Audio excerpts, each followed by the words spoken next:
बड़ा अहम दिन। आज हमारे बड़े करीबी साथी उस्मान डार साहब का इंटरव्यू आया एक एंकर साहब के घर पे निजी टीवी चैनल के। बड़ा इंटरेस्टिंग, कुछ सवालात जरूर उठते हैं। मैं आपके जहनों में एक चीज डालना चाहता हूं। 5 महीनों से उस्मान डार साहब हमारे साथ दिन रात इधर उधर बातचीत करनी, मीटिंग्स में, मुख्तलिफ जगहों में। कभी उन्होंने इमरान खान साहब के बारे में कोई बात नहीं की, कभी किसी किस्म का तस्करा नहीं किया जो आज वो बातचीत हो रही थी। आज जो सिलसिला चल रहा था वहां पे उस्मान डार साहब, जिनको मैं जाती तौर पे एक बहुत निहायत ही मैं समझता हूं कि वो ईमानदार शख्स भी हैं, बहादुर शख्स भी हैं, डट के मुकाबला करने वाले शख्स हैं। आज उनकी जबान और उनके अल्फाज और उनकी बॉडी लैंग्वेज एक दूसरे के साथ बिल्कुल कोई कोऑर्डिनेशन नहीं थी।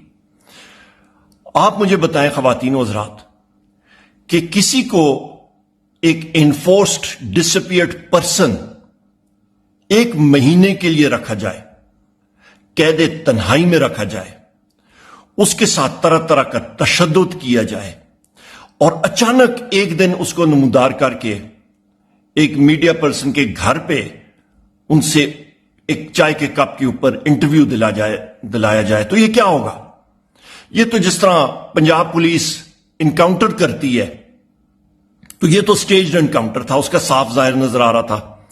जिस तरह के वो पंजाब पुलिस वाले कहते हैं, अदालत को दिखाते हैं कि जी कैदी भाग रहा था और हमने गोली मार दी, और वो जब फोटो देखते हैं जज तो उनको नजर आता है कि जी कैदी के तो पैरों में भी बेड़ी थी और हथकड़ी लगी थी, तो किधर भाग सकता था, क्या कर सकता था? ये तो वो आज स्टेज इनकाउंटर हुआ है बदकिस्मती के साथ, उस्मान डार साहब के साथ।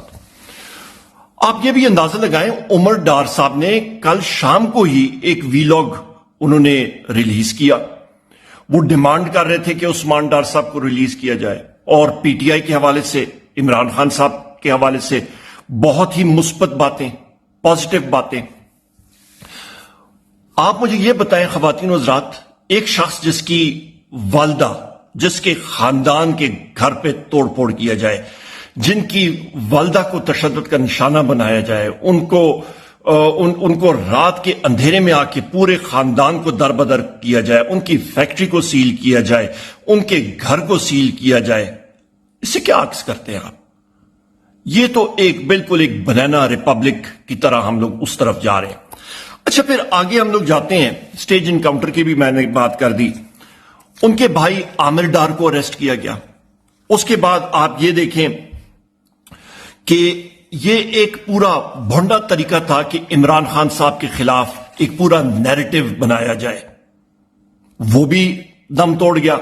सारी की सारी चीजें पूरी दुनिया को, आजकल सोशल मीडिया का दौर है, ये पुराना वो दौर नहीं है जिस वक्त सिर्फ एक मसवात अखबार होती थी या कोई और पाकिस्तान टाइम्स अखबार होती थी और बस उस पर जो बात आ गई सो आ गई। नहीं, आजकल सोशल मीडिया का दौर है, उसी वक्त जो है वो रिएक्शन आ जाता है। ख्वातीन और हज़रात, मैं आपसे ये भी पूछना चाहता हूं आपके तवस्सुत से कि, और इस सोशल मीडिया के तवस्सुत से ये बात जब अब आगे जाएगी, हमारे 3 और साथी हैं ज़ेर हिरासत, वो भी इन्फोर्स्ड डिसअपियर्ड पर्संस में हैं।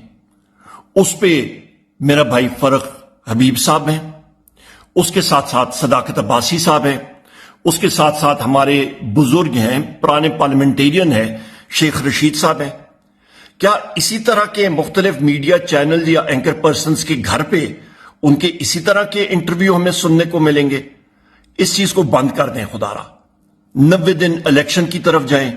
जिस तरह के उस्मान डार साहब ने अपने इस स्टेज इनकाउंटर में वाज़ेह तौर पे एक बात की कि वोट इमरान खान साहब का है, सियालकोट में चाहे वो लड़े ना लड़े, वो बात की बातें हैं, उन्होंने साफ जाहिर कर दिया वोट बैंक इमरान खान साहब का है।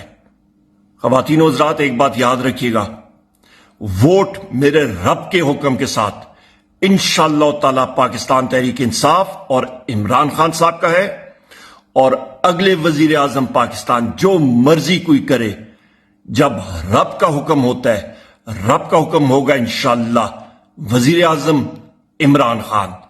بہت شکریہ. اللہ تعالیٰ آپ سب کو اپنے حفظ و امان میں رکھے. پاکستان زندہ باد.